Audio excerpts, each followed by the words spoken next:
I am Cheryl Martin, Director of Financial Aid and First School Admission.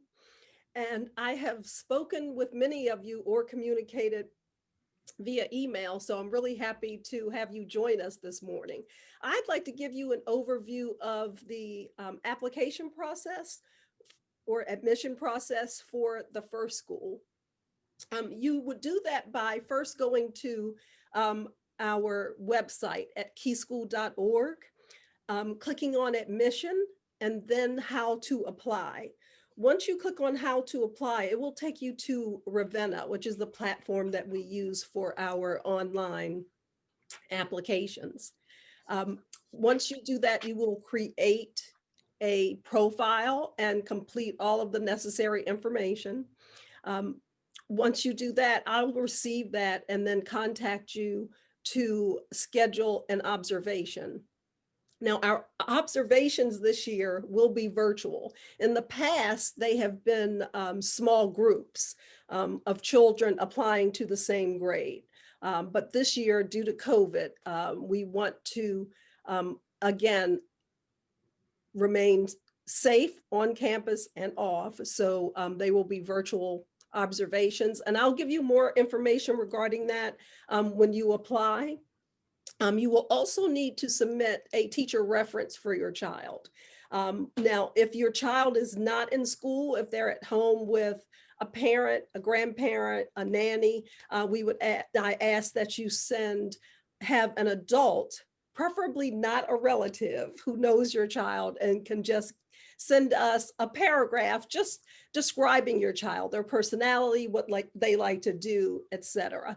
So once we have all of that information, then we send that information to the admission committee for a decision, and then we contact you. That's a brief overview, but please, if you have any questions and want more detail, don't hesitate to contact Tom or me at any time via phone or email. And now I think we'll go back to Tom to wrap up this portion of the open house. Sure. And so I know that we didn't do a Q&A and we wanted to get you to the teachers as soon as possible. We'll do that momentarily.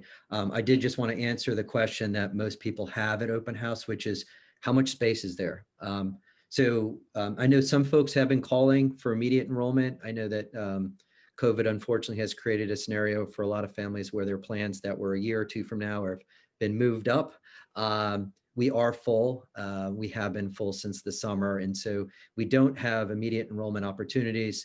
I always do say to families every year that if you're not on a wait list, you can't get off of a wait list. So families can apply. But at this point, we're now at the beginning, sort of at the heart of the admission season that will fill for the next fall. And so I would encourage folks, if you're interested in applying, to start doing that soon, because we do have to do the observations in one-offs and not in groups. And so it's going to take us a bit longer to finish those. In terms of space, the question that we always get at open house, Kiwi is the first year. So we start off with 0, right? We don't have any returning Kiwis. So Kiwi, we always have room for 12. We have 2 teachers, so it's a 1-to-6 ratio. Preschool, we are adding a new section. Our Kiwis rise, we add a new section. And as a grade, we add 1 extra student to each class. We go from 12 to 2 groups of 13. So that's 14 new students. Pre-K, depending on attrition, is usually about 2 to 5 students. Again, we would typically move from 26 to 28. So that's 2. If there's attrition, then we would add more than 2 new students. Kindergarten, again, that can vary, but this year I know that we will have probably 12 spots. So again, Kiwi in kindergarten is 12, preschool 14, and pre-K 2 to 5. So that just to give you a sense, it's the most common question, so I wanted to answer it. What you will be receiving in the mail as a follow-up will be our guide. Let's see if this works. Feels like it is. That's good. I got to move some of my screens around here so I can navigate this for you. But we will be sending this. We think it's something that you can go through at your leisure over Thanksgiving and maybe over the winter break. But it will get into more details about each of our programs. And it's a nice It's a nice piece to read because it also gives you information about the lower school at the end. It starts to give you there it is, some facts about our lower school if you're not able to come to our open house that starts in about an hour.